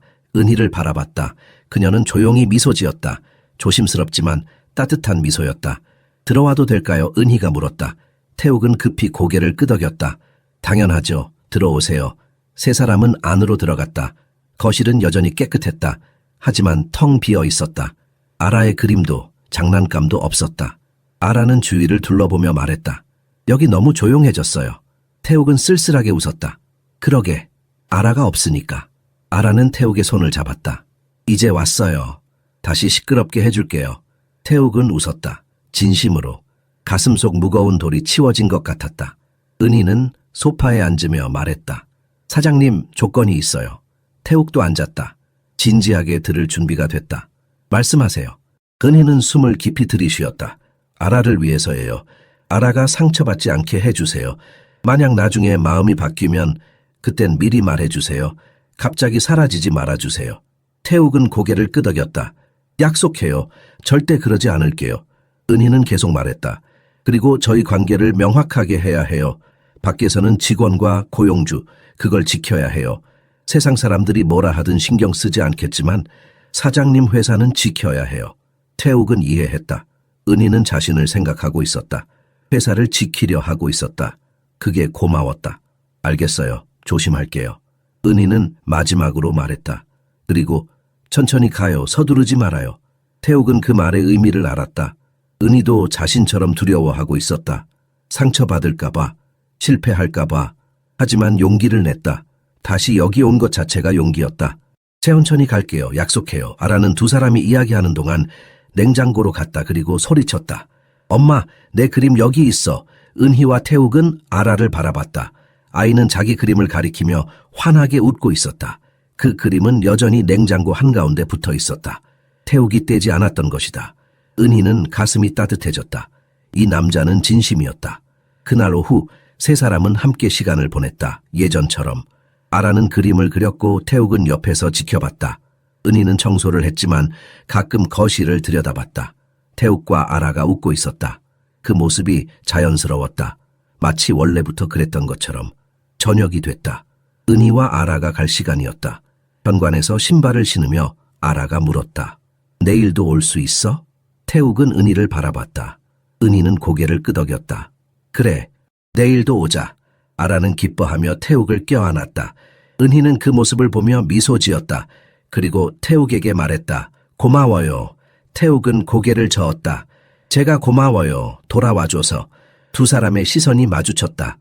잠깐이었지만 그 안에 많은 감정이 담겨 있었다. 은희는 얼굴이 붉어졌다. 급히 시선을 돌렸다. 그럼 내일 봐요. 은희와 아라가 떠났다. 태욱은 문 앞에 한참 서 있었다. 가슴이 벅찼다. 돌아왔다. 그들이 돌아왔다. 두 번째 기회를 받은 것이다. 이번엔 놓치지 않겠다. 절대로. 밤이 됐다. 태욱은 침대에 누워 천장을 바라봤다. 오랜만에 마음이 편안했다. 내일이 기대됐다. 아라를 만나는 것이, 은희를 보는 것이, 함께하는 시간이. 태욱은 눈을 감았다. 그리고 잠들었다. 악몽 없이 평화롭게. 다음 날 오후 아라가 왔다. 이번엔 혼자였다. 은희가 다른 집 청소를 하러 갔기 때문이다. 태욱은 아라를 돌봤다. 간식도 주고 그림도 그리고 책도 읽어줬다. 아라는 행복해 보였다. 태욱도 행복했다. 저녁 6시 은희가 아라를 데리러 왔다. 피곤해 보였다. 하루 종일 일했을 것이다. 태욱은 그녀를 보며 안타까웠다. 저녁 드시고 가세요. 태욱이 제안했다. 은희는 놀랐다. 아니에요. 괜찮아요. 하지만 아라가 끼어들었다. 엄마 여기서 먹자, 아저씨랑 같이. 은희는 망설였다. 하지만 딸의 부탁을 거절할 수 없었다. 그리고 솔직히 자신도 원했다. 조금 더 머물고 싶었다. 그럼 패 끼치겠어요. 태욱은 웃었다. 패가 아니에요. 오히려 제가 외로웠어요. 세 사람은 식탁에 앉았다. 태욱이 주문한 음식이 도착했다. 삼겹살과 김치찌개, 그리고 밥, 소박한 식사였다. 하지만 따뜻했다.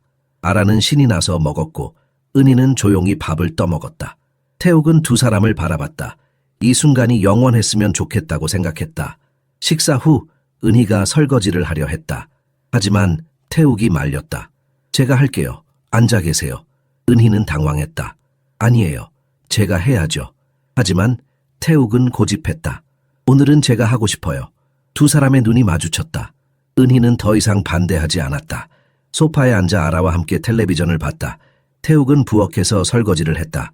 물소리, 그릇 부딪히는 소리, 평범한 소리들이 태욱에게는 특별했다. 이게 가족이구나. 이게 행복이구나. 태욱은 깨달았다. 그리고 미소 지었다. 그날 밤 은희와 아라가 떠난 후 태욱은 혼자 거실에 앉아 있었다. 하지만 외롭지 않았다. 그들의 온기가 남아 있었다. 집은 더 이상 차갑지 않았다. 따뜻했다. 살아 있었다. 태욱은 창밖을 바라봤다. 서울의 불빛이 반짝였다. 그 안 어딘가에 은희와 아라가 있었다. 그 생각만으로도 태욱은 행복했다. 평화는 길지 않았다. 2주가 지났다. 태욱과 은희 그리고 아라는 조심스럽게 관계를 이어갔다. 밖에서는 사장과 직원. 하지만 펜트하우스 안에서는 달랐다. 가족 같았다. 아니, 어쩌면 진짜 가족이었는지도 몰랐다. 피는 섞이지 않았지만 마음은 연결돼 있었다. 어느 금요일 저녁, 태욱은 회사 임원회의에 참석했다. 분기 실적 보고였다.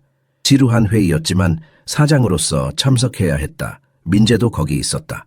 동생을 보는 눈빛이 차갑고 날카로웠다. 태욱은 신경 쓰지 않으려 했다. 하지만 신경 쓰였다. 회의가 끝나고 민재가 태욱을 불렀다. 잠깐 얘기 좀 하자. 태욱은 따라갔다. 민재의 사무실로. 문이 닫히자 민재가 입을 열었다. 아직도 그 여자랑 만나고 있어? 태욱은 대답하지 않았다. 민재는 비웃었다. 침묵은 긍정이지. 정신 못 차리네. 태욱은 차분하게 말했다. 형, 이건 제 개인적인 일이에요. 회사랑 상관없어요. 민재는 책상을 쳤다. 탁! 큰 소리가 났다. 상관없어? 사장이 가사 도우미랑 엮였다는 소문이 돌고 있어. 이게 회사에 어떤 영향을 미치는지 알아. 태욱은 눈살을 찌푸렸다. 소문이요? 누가 그런 소문을 퍼뜨린 거죠? 민재는 시선을 돌렸다. 태욱은 깨달았다. 형이었다. 형이 소문을 퍼뜨렸던 것이다. 형이 그랬어요? 민재는 대답하지 않았다. 하지만 표정이 모든 걸 말해줬다. 태욱은 화가 치솟았다. 주먹을 쥐었다. 왜 그런 짓을 해요? 민재는 자리에서 일어났다. 너 때문이야. 네가 정신을 못 차리니까. 강씨 집안의 명예를 생각해야지. 태욱은 웃었다, 차갑게. 명예? 형은 명예가 뭔지 알기나 해요? 진짜 명예는 타인을 존중하고 약자를 보호하는 거예요. 형이 하는 건 그냥 체면 치레일 뿐이에요. 민재의 얼굴이 붉어졌다. 뭐라고? 태욱은 한 걸음 다가갔다. 들으셨죠? 더 이상 제 일에 간섭하지 마세요. 경고예요. 민재는 비웃었다. 경고? 네가 나한테? 좋아. 그럼 각오해. 이사회에서 네 자리를 위협할 거야. 그 여자 때문에 회사가 망가지는 걸 두고 볼 순 없어. 태욱은 뒤돌아 나갔다. 더 이상 할 말이 없었다. 형과 대화하는 건 시간 낭비였다. 복도를 걸으며 태욱은 가슴이 답답했다. 형의 집요함이 두려웠다. 은희에게 피해가 갈까봐 걱정됐다. 집으로 돌아가는 차 안에서 태욱은 생각했다. 어떻게 해야 할까? 은희를 지키려면? 아라를 지키려면? 회사를 지키면서도 그들과 함께할 방법은 없을까? 머리가 복잡했다. 답이 보이지 않았다. 펜트하우스에 도착했을 때 의외의 광경이 펼쳐졌다. 은희와 아라가 거실에 있었다. 아라는 그림을 그리고 있었고 은희는 청소를 하고 있었다. 평범한 장면이었지만 태욱에게는 위로가 됐다. 왔어요? 은희가 물었다. 태욱은 고개를 끄덕였다. 피곤한 표정이었다. 은희는 뭔가 잘못됐다는 걸 눈치챘다. 무슨 일 있어요? 태욱은 소파에 앉았다. 형이랑 좀 다퉜어요. 은희는 다가와 옆에 앉았다. 조심스럽게. 저 때문인가요? 태욱은 고개를 저었다. 아니에요. 형 문제예요. 형은 제가 뭘 하든 간섭해요. 항상 그랬어요. 은희는 태욱의 손을 잡았다. 따뜻했다. 태욱은 그 온기에 위로받았다. 힘드시겠어요? 태욱은 은희를 바라봤다. 괜찮아요. 은희 씨가 있으니까. 은희는 얼굴이 붉어졌다. 시선을 돌렸다. 하지만 손은 놓지 않았다. 두 사람은 한동안 말없이 앉아 있었다. 손을 잡은 채로. 아라가 그림을 들고 다가왔다. 아저씨, 이거 봐요. 태욱은 미소 지으며 그림을 받았다. 세 사람이 손을 잡고 있는 그림이었다. 가운데가 아라, 한쪽이 엄마, 다른 한쪽이 태욱. 태욱은 가슴이 뭉클했다. 우리 가족이에요. 아라가 자랑스럽게 말했다. 은희는 당황했다. 아라야, 그건... 하지만 태욱이 말렸다. 맞아. 우리 가족이지. 은희는 태욱을 바라봤다. 진심이었다. 그는 정말로 그렇게 생각하고 있었다. 은희는 가슴이 두근거렸다. 이 남자는 위험했다. 마음을 빼앗기게 만들었다. 그날 밤 은희와 아라가 떠난 후 태욱은 아라의 그림을 냉장고에 붙였다. 다른 그림들 옆에 이제 냉장고는 아라의 그림들로 가득했다. 태욱은 그 그림들을 하나하나 바라봤다. 모두 소중했다. 모두 의미가 있었다. 하지만 불안이 엄습했다. 형의 위협이 현실이 될까? 회사를 잃게 될까? 아니, 그것보다 더 무서운 건 은희와 아라를 잃는 것이었다. 그건 견딜 수 없었다. 태욱은 결심했다. 싸우겠다. 형과 맞서겠다. 세상과 맞서겠다. 은희와 아라를 지키기 위해서 두 사람 없이는 살 수 없었다. 이제 그걸 알았다. 명확하게. 다음 주 월요일 태욱은 회사로 출근했다. 이사회 회의가 있었다. 민재가 뭔가 준비했을 것이다. 태욱도 준비했다. 마음의 준비를. 어떤 공격이 와도 견딜 준비. 회의실에 들어서자 이사들이 앉아 있었다. 10명. 모두 나이든 남자들이었다. 보수적이고 전통을 중시했다. 민재도 있었다. 비웃는 표정으로. 회의가 시작됐다. 한 이사가 입을 열었다. 강 사장님, 개인적인 문제를 좀 여쭈어봐도 될까요? 태욱은 알았다. 시작됐구나. 그는 침착하게 대답했다. 어떤 문제요? 이사는 민재를 힐끗 보고 말했다. 사장님께서 가사 도우미 분과 부적절한 관계를 맺고 계신다는 소문이 있는데 사실인가요? 태욱은 민재를 바라봤다. 형은 시선을 피했다. 비겁한 놈. 태욱은 이사들을 돌아보며 말했다. 부적절한 관계는 아닙니다. 하지만 제가 그분과 가깝게 지내는 건 사실입니다. 이사들이 수군거렸다. 또 다른 이사가 물었다. 사장님, 그건 회사 이미지에 좋지 않습니다. 계급 차이가 있는 관계는. 태욱이 말을 잘랐다. 계급 차이요? 우리가 조선시대에 사나요? 21세기인데 무슨 계급이에요? 이사들은 당황했다. 태욱은 계속 말했다. 제 개인적인 삶은 회사 경영과 무관합니다. 실적을 보세요. 제가 사장된 이후 회사는 계속 성장했습니다. 그게 중요한 거 아닙니까? 이사들은 할 말이 없었다. 민재가 끼어들었다. 하지만 도덕성 문제는. 태욱은 형을 쏘아봤다. 형, 도덕성은 형이 말할 자격 없어요. 소문을 퍼뜨린 게 누군지 다 알아요. 민재의 얼굴이 굳었다. 이사들이 민재를 바라봤다. 분위기가 이상해졌다. 회의는 흐지부지 끝났다. 하지만 태욱은 알았다. 이건 시작일 뿐이었다. 형은 포기하지 않을 것이다. 회의 이후 태욱은 더 이상 숨기지 않기로 했다. 비밀처럼 지내는 것이 은희를 더 힘들게 만들었다. 그리고 자신도 지쳤다. 주변 눈치를 보며 사는 게. 이제 당당해지고 싶었다. 은희와 아라가 자신에게 얼마나 중요한지 세상에 보여주고 싶었다. 어느 토요일 오후 태욱은 은희에게 제안했다. 밖에 나가요, 셋이서. 은희는 놀랐다. 밖에요? 어디로요? 태욱은 웃었다. 어디든, 공원이든 식당이든 그냥 함께 나가고 싶어요. 은희는 불안했다. 사람들이 볼 텐데. 태욱은 은희의 손을 잡았다. 괜찮아요. 더 이상 숨기고 싶지 않아요. 은희는 태욱의 눈을 바라봤다. 결연함이 보였다. 그녀는 천천히 고개를 끄덕였다. 알겠어요, 가요. 세 사람은 옷을 갈아입고 나갔다. 아라는 신이 났다. 처음으로 셋이 함께 외출하는 것이었다. 태욱은 운전했다. 목적지는 한강공원. 주말이라 사람들이 많았다. 가족들이 돗자리를 깔고 앉아 있었고 아이들이 뛰어놀고 있었다. 세 사람도 돗자리를 펼쳤다. 아라는 강물을 보며 소리쳤다. 와, 너무 예뻐요. 태욱과 은희는 나란히 앉았다. 조금 떨어져서. 아직 익숙하지 않았다. 공개적으로 함께 있는 것이. 하지만 점점 편해졌다. 아라가 뛰어다니며 웃었고 두 사람은 그 모습을 지켜봤다. 행복해 보여요. 은희가 말했다. 태욱은 고개를 끄덕였다. 네, 정말 행복해 보여요. 은희는 태욱을 바라봤다. 사장님도 행복해 보여요. 태욱은 미소 지었다. 저도 행복해요, 진짜로. 두 사람의 눈이 마주쳤다. 잠깐이었지만 그 안에 많은 감정이 오갔다. 은희는 심장이 빨리 뛰었다. 이 남자가 점점 마음에 들어오고 있었다. 저항할 수 없었다. 해가 지기 시작했다. 노을이 강물을 붉게 물들였다. 아라는 피곤해서 은희 무릎에 누웠다. 금방 잠들었다. 은희는 딸의 머리를 쓰다듬었다.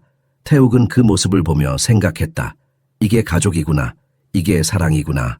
은희 씨, 태욱이 불렀다. 은희는 고개를 들었다. 네? 태욱은 진지하게 말했다. 저랑 진지하게 만나 주실 수 있어요? 은희는 숨이 멎었다. 진지하게? 그게 무슨 의미인지 알았다. 연인이 되자는 것이었다. 은희는 대답할 수 없었다. 너무 갑작스러웠다. 사장님, 태욱은 손을 들어 막았다. 사장님이라고 부르지 마세요. 그냥 태욱이라고 불러주세요. 은희는 얼굴이 붉어졌다. 이름을 부른다는 건 거리를 좁힌다는 것이었다. 친밀해진다는 것이었다. 못해요. 익숙하지 않아요. 태욱은 웃었다. 천천히 연습해요. 언젠가는 부를 수 있을 거예요. 은희는 고개를 숙였다. 가슴이 두근거렸다. 이 남자는 정말 진심이었다. 농담이 아니었다. 은희는 두려웠다. 하지만 동시에 설렜다. 오랫동안 잊고 있었던 감정이었다. 생각해볼게요. 은희가 조용히 말했다. 태욱은 만족했다. 그것만으로도 충분해요. 집으로 돌아가는 차 안에서 아라는 계속 잠들어 있었다. 은희는 뒷좌석에서 딸을 안고 있었다. 태욱은 백미러로 은희를 보았다. 달빛이 그녀의 얼굴을 비췄다. 아름다웠다. 태욱은 깨달았다. 사랑하고 있다는 것을. 은희의 집 앞에 도착했다. 태욱은 차에서 내려 아라를 안아 올렸다. 아이는 꿈속에서도 미소 짓고 있었다. 은희가 문을 열었고 태욱은 아라를 방에 눕혔다. 이불을 덮어주고 나왔다. 현관에서 은희가 말했다. 오늘 고마웠어요. 아라가 정말 행복해했어요. 태욱은 고개를 끄덕였다. 저도 행복했어요. 두 사람은 잠시 서 있었다. 할 말이 많았지만 입 밖으로 나오지 않았다. 태욱이 먼저 몸을 돌렸다. 들어가세요. 늦었어요. 은희는 태욱의 뒷모습을 바라봤다. 말하고 싶었다. 자신도 그를 생각하고 있다고. 하지만 용기가 나지 않았다. 그냥 문을 닫았다. 집 안에서 은희는 소파에 앉았다. 가슴이 답답했다. 태욱의 고백이 머릿속을 맴돌았다. 진지하게 만나자고. 그게 무슨 의미인지 알았다. 연인, 가족, 미래, 모든 게 무서웠다. 하지만 동시에 원했다. 솔직히 자신도 태욱을 좋아하고 있었다. 다음 주 회사에서 소문이 돌기 시작했다. 태욱이 가사 도우미와 공개적으로 데이트했다는 것. 누군가 한강공원에서 사진을 찍었던 것이다. 사진은 온라인 커뮤니티에 올라왔고 빠르게 퍼졌다. 재벌 사장과 가사 도우미의 스캔들이라는 제목으로. 민재는 그 사진을 들고 태욱을 찾아왔다. 봤어? 태욱은 사진을 봤다. 자신과 은희, 그리고 아라가 돗자리에 앉아있는 모습이었다. 평화로운 장면이었다. 하지만 세상은 그렇게 보지 않았다. 스캔들로 봤다. 그래서요? 태욱은 담담하게 말했다. 민재는 화를 냈다. 그래서? 회사 이미지가 망가지고 있어. 주가도 떨어지고 있고. 태욱은 자리에서 일어났다. 그게 제 잘못인가요? 사람들이 편견을 가진 게 제 잘못인가요? 민재는 사진을 책상에 던졌다. 편견이든 뭐든 현실이야. 넌 재벌 사장이야. 가사 도우미랑 사귀면 안 돼. 태욱은 차갑게 웃었다. 누가 그런 규칙을 만들었죠? 형이요? 아니면 세상이요? 민재는 대답하지 못했다. 태욱은 계속 말했다. 저는 제 인생을 살 거예요. 세상이 뭐라 하든, 형이 뭐라 하든. 민재는 태욱을 노려봤다. 좋아. 내 맘대로 해. 근데 나중에 후회하지 마. 그 말을 남기고 민재는 나갔다. 태욱은 혼자 남아 사진을 들여다봤다. 행복한 순간이었다. 그 순간을 후회하지 않았다. 앞으로도 후회하지 않을 것이다. 하지만 걱정됐다. 은희는 괜찮을까? 이 소문을 들으면 어떻게 반응할까? 상처받지 않을까? 태욱은 전화기를 들었다. 은희에게 전화했다. 하지만 받지 않았다. 한 번, 두 번, 세 번 계속 받지 않았다. 불안이 엄습했다. 태욱은 자리에서 벌떡 일어났다. 은희의 집으로 가야 했다. 지금 당장. 태욱은 차를 몰고 은희의 집으로 달렸다. 신호등도 제대로 보이지 않았다. 머릿속은 온통 은희 생각뿐이었다. 그녀가 사진을 봤을까? 온라인 댓글들을 읽었을까? 사람들이 얼마나 잔인한지 그는 알았다. 키보드 뒤에 숨어서 타인을 짓밟는 것에 거리낌이 없는 사람들, 은희가 그 공격을 받고 있을 것이다. 차를 세우고 계단을 뛰어올랐다. 숨이 가빴다. 3층까지 단숨에 올라갔다. 벨을 눌렀다. 한 번, 두 번, 세 번 대답이 없었다. 태욱은 문을 두드렸다. 은희 씨, 저예요. 문 열어주세요. 안에서 작은 소리가 들렸다. 발소리. 문이 살짝 열렸다. 은희가 나타났다. 얼굴이 창백했다. 눈은 붉고 부어 있었다. 울었던 것이다. 태욱의 가슴이 찢어졌다. 들어가도 될까요? 은희는 고개를 끄덕였다. 태욱은 안으로 들어갔다. 거실 탁자 위에 휴대폰이 놓여 있었다. 화면에는 자신과 은희, 아라의 사진이 떠 있었다. 그리고 끝없는 댓글들. 태욱은 휴대폰을 집어들고 댓글을 읽기 시작했다. 돈 노리고 접근했네. 저런 여자 조심해야 돼. 재벌 꼬시는 기술 배웠나 봐. 애 있는 싱글맘이면 뭐든 하겠지. 불쌍한 사장님 속고 계시네. 태욱은 휴대폰을 내려놓았다. 손이 떨렸다. 분노가 치솟았다. 이 사람들은 은희를 알지도 못하면서, 그녀가 얼마나 선하고 얼마나 열심히 사는지 알지도 못하면서 함부로 판단하고 비난하고 상처 주고 있었다. 미안해요. 은희가 말했다. 목소리가 갈라졌다. 태욱은 그녀를 바라봤다. 왜 미안해요? 은희 씨가 잘못한 게 없는데. 은희는 눈물을 닦았다. 제가 사장님 인생을 망치고 있어요. 회사도 명예도 다 제 때문에. 태욱은 다가가 은희의 어깨를 붙잡았다. 아니에요. 은희 씨 잘못이 아니에요. 세상이 잘못됐어요. 사람들이 잘못됐어요. 은희는 고개를 저었다. 아니에요. 제가 선을 넘었어요. 처음부터 거절했어야 했어요. 아라를 데려오면 안 됐어요. 사장님한테 마음을 주면 안 됐어요. 마지막 말이 태욱의 심장을 멈추게 했다. 마음을 줬다고? 은희가 자신에게 마음을 줬다고? 태욱은 은희의 손을 잡았다. 그게 진심이에요. 은희는 대답하지 못했다. 고백하고 싶지 않았다. 인정하고 싶지 않았다. 하지만 부정할 수도 없었다. 눈물만 흘러내렸다. 태욱은 은희를 끌어안았다. 그녀는 처음엔 저항했다. 하지만 곧 힘이 풀렸다. 태욱의 품에서 울었다. 소리내어 한참 동안. 괜찮아요. 다 괜찮아질 거예요. 태욱이 속삭였다. 하지만 은희는 알았다. 괜찮아질 리 없다는 걸. 세상은 그들을 용서하지 않을 것이다. 계급이 다른 두 사람, 부자와 가난한 사람, 사장과 직원, 그 경계를 넘은 것을 세상은 받아들이지 않을 것이다. 얼마나 지났을까? 은희는 몸을 떼며 말했다. 더 이상 못 만나요. 태욱은 얼어붙었다. 뭐라고요? 은희는 눈을 닦으며 말했다. 이제 그만해야 해요. 사장님을 위해서, 아라를 위해서, 저를 위해서도. 태욱은 고개를 저었다. 안 돼요. 그럴 순 없어요. 은희는 단호했다. 해야 해요. 이미 늦었어요. 사진이 퍼졌어요. 사람들이 알아요. 이제 사장님은 절 만나면 안 돼요. 태욱은 은희의 팔을 잡았다. 왜요? 왜 제가 만나면 안 돼요? 사랑하는데. 저는 은희 씨를 사랑하는데. 고백이었다. 처음으로 말로 꺼낸 고백. 은희는 숨이 멎었다. 사랑한다고? 이 남자가 자신을 사랑한다고? 가슴이 터질 것 같았다. 기쁘면서도 슬펐다. 왜 이런 상황에서 고백을 듣는 걸까? 왜 행복할 수 없는 걸까? 안 돼요. 은희가 울면서 말했다. 사랑하면 안 돼요. 저희는 달라요. 너무 달라요. 태욱은 은희를 똑바로 바라봤다. 달라도 돼요. 사랑하면 돼요. 그것만으로 충분해요. 하지만 은희는 믿지 않았다. 세상은 사랑만으로는 살 수 없었다. 현실이 있었다. 계급이 있었다. 편견이 있었다. 그걸 이기기엔 사랑은 너무 약했다. 돌아가 주세요. 은희가 문을 열었다. 태욱은 움직이지 않았다. 은희 씨. 은희는 고개를 돌렸다. 태욱을 볼 수 없었다. 보면 마음이 약해질 것 같았다. 제발 가주세요. 태욱은 할 수 없이 나갔다. 문이 닫혔다. 은희는 문에 기대어 주저앉았다. 온몸에 힘이 빠졌다. 가슴이 너무 아팠다. 사랑하는 사람을 밀어낸다는 게 이렇게 고통스러운 일인 줄 몰랐다.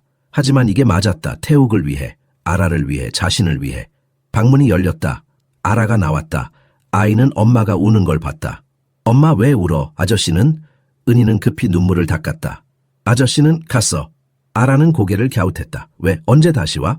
은희는 대답할 수 없었다. 다시 오지 않을 것이다. 다시 만나지 않을 것이다. 아라는 그 사실을 알아야 했다. 하지만 지금은 아니었다. 지금은 너무 힘들었다. 나중에 와. 자, 이리 와. 은희는 딸을 안았다. 따뜻했다. 이 아이만 있으면 됐다. 이 아이만 지키면 됐다. 태욱은 잊어야 했다. 그와의 추억도 그의 미소도 그의 고백도 모두 잊어야 했다. 밖에서 태욱은 차 안에 앉아 있었다. 시동도 걸지 않았다. 그냥 앉아서 은희의 집을 바라봤다. 불이 켜져 있었다. 그 안에 은희와 아라가 있었다. 손을 뻗으면 닿을 것 같은 거리. 하지만 닿을 수 없었다. 은희가 거부했다. 자신을 밀어냈다. 사랑한다고 고백했는데. 그런데도 안 된다고 했다. 태욱은 핸들을 쳤다. 한 번, 두 번, 세 번 손이 아팠다. 하지만 마음보다는 덜 아팠다. 가슴 속에 구멍이 뚫린 것 같았다. 숨을 쉴 수 없었다. 살 수 없을 것 같았다. 하지만 포기할 수 없었다. 은희가 뭐라 하든 세상이 뭐라 하든 사랑은 포기하는 게 아니었다. 싸우는 것이었다. 태욱은 시동을 걸었다. 집으로 돌아갔다. 하지만 마음은 은희의 집에 남아 있었다. 계속 그곳에 있을 것이다. 은희가 다시 문을 열어줄 때까지. 일주일이 지났다. 태욱은 은희에게 연락하지 않았다. 그녀가 원하는 대로 해줬다. 하지만 포기한 건 아니었다. 그저 시간을 주는 것뿐이었다. 은희가 진정할 시간, 생각할 시간, 깨닫을 시간. 회사는 혼란스러웠다. 스캔들 이후 주가가 흔들렸다. 기자들이 전화를 걸어왔고 인터뷰 요청이 쏟아졌다. 태욱은 모두 거절했다. 설명할 필요가 없었다. 자신의 사생활을 세상에 내보일 이유가 없었다. 민재는 이 기회를 놓치지 않았다. 이사회를 소집했다. 태욱의 부적절한 행동에 대해 논의하자고 했다. 태욱은 회의에 참석했다. 준비됐다. 어떤 공격도 받아낼 준비가. 강 사장 이번 일로 회사가 큰 타격을 받았습니다. 한 이사가 말했다. 태욱은 침착하게 대답했다. 일시적인 것입니다. 곧 회복될 겁니다. 다른 이사가 끼어들었다. 하지만 이미지는요? 재벌 사장이 직원과 연문설. 이건 회사 품위를 떨어뜨립니다. 태욱은 미소 지었다. 차갑게. 품위요. 품위는 어떻게 사람을 대하느냐에 달렸습니다. 사랑하는 사람을 지키는 게 품위 없는 건가요? 이사들은 당황했다. 민재가 나섰다. 사랑? 그게 사랑이라고 생각해? 계급이 다른 사람과? 태욱은 형을 똑바로 바라봤다. 계급은 사람이 만든 겁니다. 진짜가 아니에요. 하지만 사랑은 진짜입니다. 민재는 비웃었다. 그 사랑이 회사를 망치고 있어. 태욱은 자리에서 일어났다. 그렇다면 회사를 택하지 않겠습니다. 사랑을 택하겠습니다. 회의실이 조용해졌다. 이사들이 서로 눈치를 봤다. 태욱은 계속 말했다. 저는 사장직을 내려놓을 준비가 돼 있습니다. 회사가 저 때문에 힘들다면 떠나겠습니다. 하지만 은희 씨를 포기하지 않겠습니다. 폭탄 선언이었다. 민재조차 말을 잃었다. 태욱은 회의실을 나갔다. 뒤돌아보지 않았다. 결정은 내려졌다. 회사냐, 사랑이냐. 그는 사랑을 택했다. 사무실로 돌아와 수진이 기다리고 있었다. 얼굴이 창백했다. 사장님, 방금 회의에서 무슨 일이? 태욱은 손을 들어 말렸다. 괜찮아요. 제 결정이에요. 수진은 눈물을 참았다. 하지만 사장님, 회사를 떠나시면. 태욱은 창밖을 바라봤다. 회사는 계속 돌아갈 겁니다. 저 없이도. 하지만 저는 은희 씨 없이 못 삽니다. 수진은 더 이상 말하지 않았다. 사장의 결심을 알았다. 흔들리지 않을 것이다. 그녀는 조용히 나갔다. 같은 시각, 은희는 다른 집에서 청소를 하고 있었다. 손은 자동으로 움직였지만 머리는 딴 곳에 있었다. 태욱 생각, 그의 고백, 사랑합니다. 그 말이 계속 귓가에 맴돌았다. 지우려 해도 지워지지 않았다. 일주일 동안 그는 연락하지 않았다. 문자도 전화도 없었다. 은희는 안도했다. 하지만 동시에 상처받았다. 이렇게 쉽게 포기하는 거였나? 말로만 사랑한다고 했나? 모순된 감정이었다. 떠나주길 바라면서도 돌아오길 바라는. 집에 돌아왔을 때 아라가 물었다. 엄마, 조용한 아저씨는 언제 와? 은희는 가슴이 아렸다. 아라야, 아저씨는 이제 안 와. 아라는 눈이 커졌다.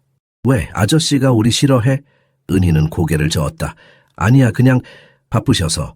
하지만 아라는 눈치챘다. 뭔가 잘못됐다는 걸. 아이는 조용해졌다. 밥도 잘 먹지 않았다. 은희는 그게 미안했다. 딸에게서 행복을 빼앗은 것 같았다. 이 주가 지났다. 태욱은 여전히 연락하지 않았다. 은희는 혼란스러웠다. 이게 맞는 건가? 진짜 끝난 건가? 가슴이 답답했다. 밤마다 울었다. 아라가 자고 난 후 혼자 부엌에 앉아 소리 없이 울었다. 왜 사랑은 이렇게 어려운 걸까? 3주째 되는 날, 은희는 태욱의 펜트하우스 앞을 지나가게 됐다. 다른 집 청소를 마치고 가는 길이었다. 발걸음이 자동으로 멈췄다. 건물을 올려다봤다. 저 위 어딘가에 태욱이 있을 것이다. 혼자, 외롭게, 그녀처럼 올라가고 싶었다. 문을 두드리고 싶었다. 미안하다고 사랑한다고 말하고 싶었다. 하지만 발이 떨어지지 않았다. 올라가면 안 됐다.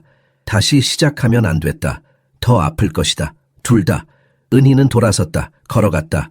뒤돌아보지 않았다. 하지만 눈물은 멈출 수 없었다. 길을 걸으며 울었다. 지나가는 사람들이 쳐다봤지만 신경 쓰지 않았다.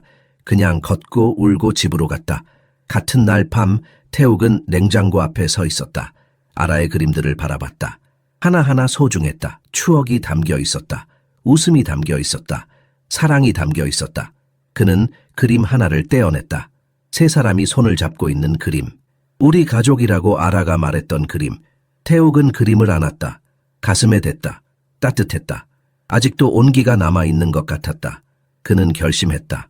기다리는 건 끝났다. 이제 행동할 때였다. 은희가 뭐라 하든 다시 찾아갈 것이다. 포기하지 않겠다. 절대로. 다음 날 아침 태욱은 출근하지 않았다. 대신 은희의 집으로 갔다. 하지만 아무도 없었다. 문을 두드려도 대답이 없었다. 일하러 나간 것이다. 태욱은 계단에 앉아 기다렸다. 1시간, 2시간, 3시간. 날이 어두워졌다. 하지만 은희는 돌아오지 않았다. 저녁 7시쯤 계단 아래서 소리가 들렸다. 발소리. 태욱은 일어섰다. 은희와 아라가 올라오고 있었다. 둘 다 피곤해 보였다. 아라가 먼저 태욱을 발견했다. 아저씨! 아이의 소리가 계단에 울려 퍼졌다. 은희는 고개를 들었다. 태욱이 서 있었다. 그녀의 집 앞에. 얼마나 기다린 걸까? 은희는 숨이 멎었다. 아라는 계단을 뛰어올라 태욱을 안았다. 태욱은 아이를 꼭 껴안았다. 눈물이 날 것 같았다. 은희는 천천히 올라왔다. 태욱과 눈이 마주쳤다. 할 말이 많았다. 하지만 입 밖으로 나오지 않았다. 태욱이 먼저 말했다. 얘기 좀 해요, 제발. 은희는 고개를 끄덕였다. 거절할 수 없었다. 문을 열고 들어갔다. 세 사람은 거실에 앉았다. 침묵이 흘렀다. 무거운 침묵. 아라가 먼저 입을 열었다. 아저씨, 왜 안 왔어요? 보고 싶었어요. 태욱은 미소 지었다. 슬픈 미소였다. 미안해. 아저씨도 보고 싶었어. 아라는 태욱의 손을 잡았다. 이제 다시 같이 있을 수 있어요. 태욱은 은희를 바라봤다. 대답은 그녀에게 달려 있었다. 은희는 대답할 수 없었다. 목이 막혔다. 딸의 눈망울, 태욱의 간절한 시선. 모두 그녀를 향하고 있었다. 결정해야 했다. 지금 이 순간. 아라야, 방에 가서 놀고 있어. 은희가 조용히 말했다. 아라는 입을 삐죽였다. 왜요? 저도 들을래요. 태욱이 아라의 머리를 쓰다듬었다. 어른들 이야기야. 조금만 기다려줘. 응? 아라는 마지못해 방으로 갔다. 문이 닫혔다. 거실에는 두 사람만 남았다. 은희는 손을 꼭 쥐었다. 떨렸다. 태욱은 그녀 맞은편에 앉았다. 3주 동안 생각했어요. 태욱이 말문을 열었다. 은희 씨 말이 맞아요. 우린 다르죠. 배경도, 신분도, 가진 것도, 모든 게 달라요. 은희는 고개를 숙였다. 역시 그랬다. 그도 깨달은 것이다. 둘이 맞지 않는다는 걸 가슴이 무너졌다. 하지만 태욱은 계속 말했다. 근데 그게 뭐 어때서요? 은희는 고개를 들었다. 태욱의 눈빛은 뜨거웠다. 달라도 상관없어요. 사랑하면 돼요. 저는 은희 씨를 사랑해요. 아라도 사랑해요. 그것만으로 충분해요. 은희는 눈물이 났다. 사장님. 태욱은 손을 뻗어 은희의 눈물을 닦아줬다. 태욱이라고 불러주세요. 사장이 아니라 그냥 태욱이요. 은희는 입술을 깨물었다. 불러보고 싶었다. 하지만 입 밖으로 나오지 않았다. 너무 친밀했다. 너무 가까웠다. 태욱은 미소 지었다. 괜찮아요. 천천히 연습해요. 평생 걸려도 돼요. 평생. 그 말이 은희의 가슴을 쿵쾅거리게 했다. 평생을 함께하자는 말인가? 이 남자는 진심인가? 사장님, 현실을 봐야 해요. 세상은 우릴 인정하지 않아요. 계속 공격할 거예요. 사장님 회사도 명예도 다 위험해져요. 태욱은 고개를 저었다. 회사는 제가 없어도 돌아가요. 명예도 필요 없어요. 저한테 필요한 건 은희 씨와 아라예요. 그것만 있으면 돼요. 은희는 울었다. 참을 수 없었다. 이 남자는 미쳤다. 모든 걸 버리겠다고 했다. 자신과 딸을 위해 말도 안 됐다. 하지만 진심이었다. 거짓이 없었다. 제가 뭐라고? 은희가 흐느끼며 말했다. 태욱은 그녀의 손을 잡았다. 은희 씨는 특별해요. 강하고 따뜻하고 아름다워요. 아라를 위해 세상과 싸우는 모습이 얼마나 멋진지 몰라요. 저는 그런 은희 씨를 사랑해요. 은희는 얼굴을 가렸다. 부끄러웠다. 이런 말을 들어본 적이 없었다. 예쁘다는 말도, 특별하다는 말도. 아라 아빠는 떠나기 전 단 한 번도 사랑한다고 말하지 않았다. 하지만 태욱은 달랐다. 매번 말했다. 진심으로. 저도 사장님을 사랑해요. 목소리는 작았지만 확실했다. 태욱은 숨을 멈췄다. 들었다. 분명히 들었다. 은희가 사랑한다고 했다. 그의 가슴이 터질 것 같았다. 은희는 얼굴을 들었다. 눈물이 범벅이었지만 미소 지었다. 사랑해요. 많이요. 무서워요. 상처받을까봐. 아라가 상처받을까봐. 하지만 사장님 없이는 못 살겠어요. 태욱은 은희를 끌어안았다. 꼭 놓지 않겠다는 듯이. 은희도 그를 안았다. 처음으로 자신의 감정을 인정했다. 사랑한다고. 이 남자를, 이 순간을. 같이 싸워요. 태욱이 속삭였다. 세상과 편견과 모든 것과 같이 싸워요. 혼자 아니에요. 이제 우리예요. 은희는 고개를 끄덕였다. 태욱의 품에서 따뜻했다. 안전했다. 여기가 집이었다. 은희가 평생 찾던 곳. 바로 이 사람의 품. 방문이 열렸다. 아라가 고개를 내밀었다. 다 끝났어요. 두 사람은 웃으며 몸을 떼었다. 아라가 다가와 두 사람 사이에 끼어들었다. 세 사람은 안았다. 가족처럼. 아니, 가족이었다. 피가 섞이지 않았어도 마음이 연결됐으니까. 이제 우리 계속 같이 있을 수 있어요? 아라가 물었다. 태욱과 은희는 서로를 바라보고 고개를 끄덕였다. 그래, 계속 같이 있을 거야. 아라는 환호했다. 뛰면서 소리쳤다. 와, 우리 가족이다. 가족. 그 단어가 거실을 채웠다. 따뜻하고 소중하고 진짜였다. 태욱은 아라를 안아 올렸다. 아이는 깔깔 웃었다. 은희는 그 모습을 보며 미소 지었다. 행복했다. 진짜로. 그날 밤 태욱은 집에 돌아가지 않았다. 아니, 은희가 보내지 않았다. 늦었고 피곤했고 함께 있고 싶었다. 태욱은 소파에서 잤다. 좁고 불편했지만 가장 편한 잠이었다. 은희와 아라가 같은 집에 있다는 사실만으로도. 다음 날 아침 세 사람은 함께 아침을 먹었다. 은희가 만든 김치찌개와 밥, 소박했지만 맛있었다. 태욱은 한 입 먹고 감탄했다. 진짜 맛있어요. 세상에서 제일 맛있어요. 은희는 얼굴이 붉어졌다. 과장하지 마세요. 태욱은 진지했다. 과장 아니에요. 진짜예요. 사랑하는 사람이 만든 음식은 특별해요. 아라가 끼어들었다. 맞아요. 엄마 음식은 최고예요. 세 사람은 웃었다. 평범한 아침이었다. 하지만 특별했다. 가족의 아침이었으니까. 식사 후 태욱은 회사로 가야 했다. 은희는 현관까지 배웅했다. 태욱은 신발을 신으며 말했다.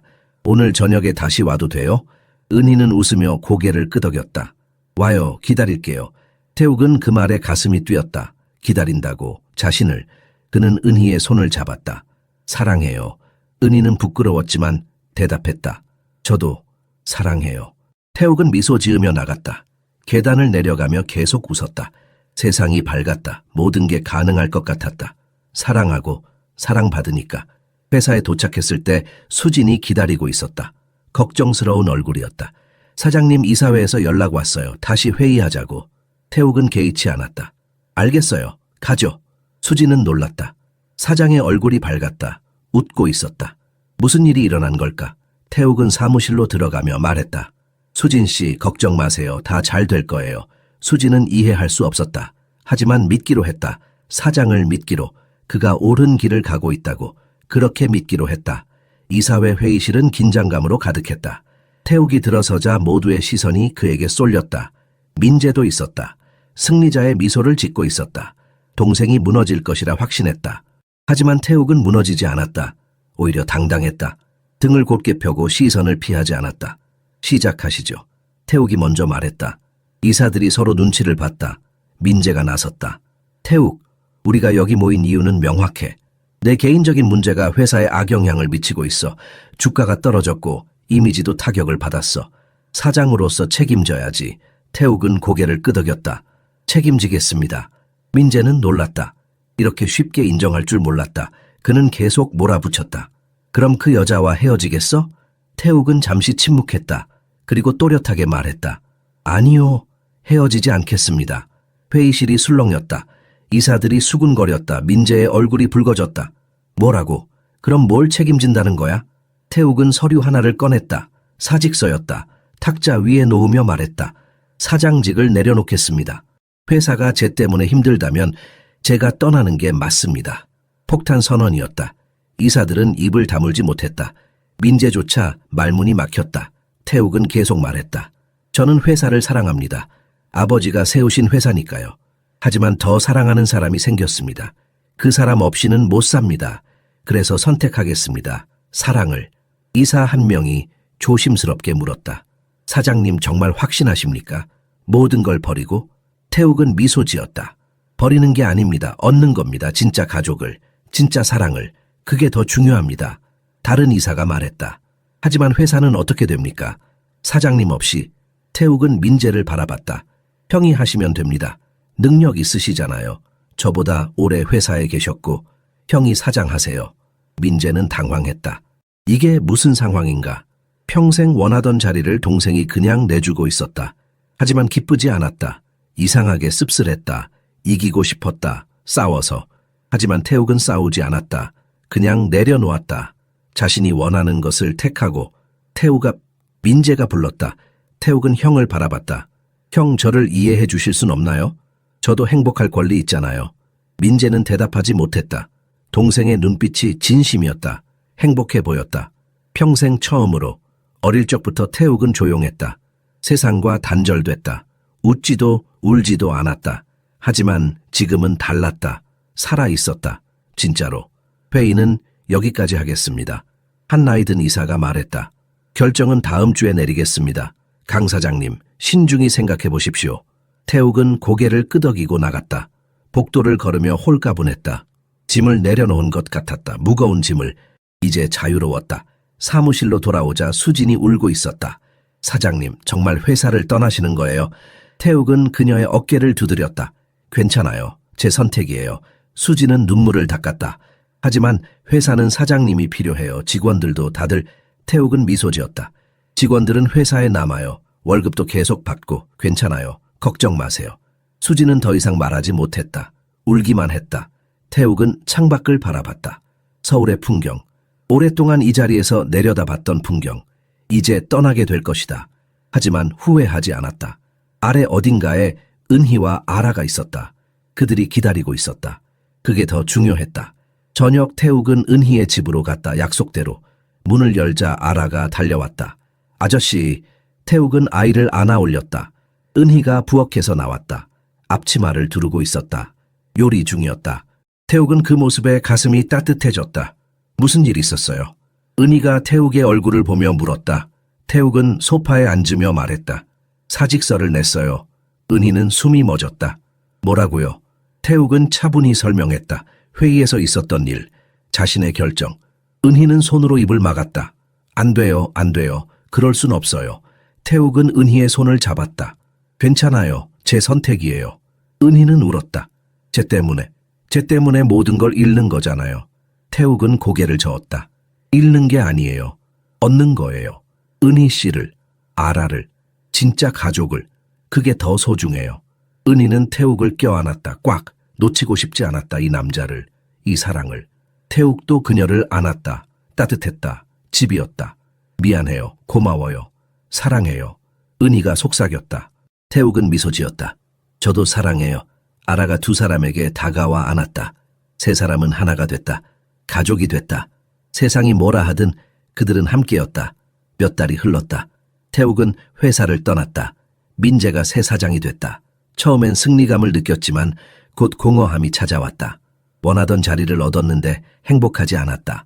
동생은 행복해 보였다. 회사를 떠났는데도 그게 민재를 혼란스럽게 했다. 어느 날 민재는 태욱을 찾아갔다. 은희의 집으로. 초인종을 누르자 아라가 문을 열었다. 아저씨 누구세요? 민재는 당황했다. 조카인가? 아니, 그 아이였다. 가사 도우미의 딸. 민재는 어색하게 웃었다. 태욱 삼촌 계시니? 아라는 고개를 끄덕이고 안으로 들어갔다. 잠시 후 태욱이 나왔다. 놀란 표정이었다. 형? 민재는 태욱을 바라봤다. 동생은 편안해 보였다. 캐주얼한 옷에 웃는 얼굴. 예전에는 볼 수 없던 모습이었다. 들어와요. 태욱이 문을 열어줬다. 민재는 조심스럽게 들어갔다. 집은 작았다. 하지만 따뜻했다. 벽에는 아이의 그림들이 붙어 있었고 소파에는 장난감이 있었다. 생활의 흔적, 사랑의 흔적. 무슨 일로? 태욱이 물으려는데 은희가 부엌에서 나왔다. 민재를 보고 멈칫했다. 민재도 그녀를 바라봤다. 처음 제대로 보는 것이었다. 동생을 바꾼 여자. 생각보다 평범했다. 특별할 것 없어 보였다. 하지만 눈빛은 강했다. 동생을 지키려는 눈빛. 형, 앉으세요. 태욱이 권했다. 민재는 앉았다. 은희는 차를 가져왔다. 조용히 내려놓고 물러났다. 세 사람 사이에 침묵이 흘렀다. 민재가 먼저 입을 열었다. 미안하다. 예상치 못한 말이었다. 태욱은 눈을 깜빡였다. 민재는 계속 말했다. 네가 옳았어. 사랑이 더 중요한 거였어. 나는 틀렸어. 태욱은 형을 바라봤다. 진심이었다. 민재의 눈에 눈물이 맺혔다. 행복해 보여서 질투났어. 모든 걸 잃었는데도 웃고 있잖아. 나는 모든 걸 얻었는데도 불행해. 이상하지? 태욱은 형의 손을 잡았다. 형도 행복할 수 있어요. 늦지 않았어요. 민재는 울었다. 처음으로 동생 앞에서. 그리고 깨달았다. 진짜 중요한 게 뭔지. 민재가 떠난 후 집은 다시 평온해졌다. 은희는 부엌에서 저녁을 준비했고 태욱은 아라와 그림을 그렸다. 평범한 저녁이었다. 하지만 이 평범함이 기적이었다. 태욱에게는. 아저씨, 여기 색칠해주세요. 아라가 크레파스를 내밀었다. 태욱은 받아서 종이에 색을 칠했다. 서툴렀다. 평생 그림을 그려본 적이 없었으니까. 하지만 아라는 칭찬했다. 와, 예뻐요. 태욱은 웃었다. 이 작은 칭찬이 그를 행복하게 만들었다. 회사에서 받던 어떤 칭찬보다. 밥 먹자, 은희가 불렀다. 세 사람은 식탁에 앉았다. 김치찌개와 생선구이, 그리고 밥. 소박한 식사였다. 태욱은 한 숟가락 뜨고 감탄했다. 역시 맛있어요. 은희는 웃었다. 맨날 같은 말 해요. 태욱은 진지하게 말했다. 매번 진심이에요. 정말 맛있어요. 아라가 끼어들었다. 우리 엄마 최고 요리사예요. 세 사람은 웃으며 밥을 먹었다. 대화가 흘렀다. 오늘 있었던 일, 내일 할 일, 사소한 이야기들. 하지만 소중했다. 가족의 대화였으니까. 저녁 식사 후 태욱은 설거지를 했다. 이제 익숙해졌다. 처음엔 서툴렀지만 은희가 가르쳐줬다. 어떻게 씻고 어떻게 헹구는지. 태욱은 배웠다. 기꺼이. 제가 할게요. 은희가 다가왔다. 하지만 태욱은 고개를 저었다. 괜찮아요. 제가 하고 싶어요. 은희는 옆에 서서 설거지하는 태욱을 바라봤다. 예전에 사장님은 없었다. 지금은 그냥 태욱이었다. 자신의 남자였다.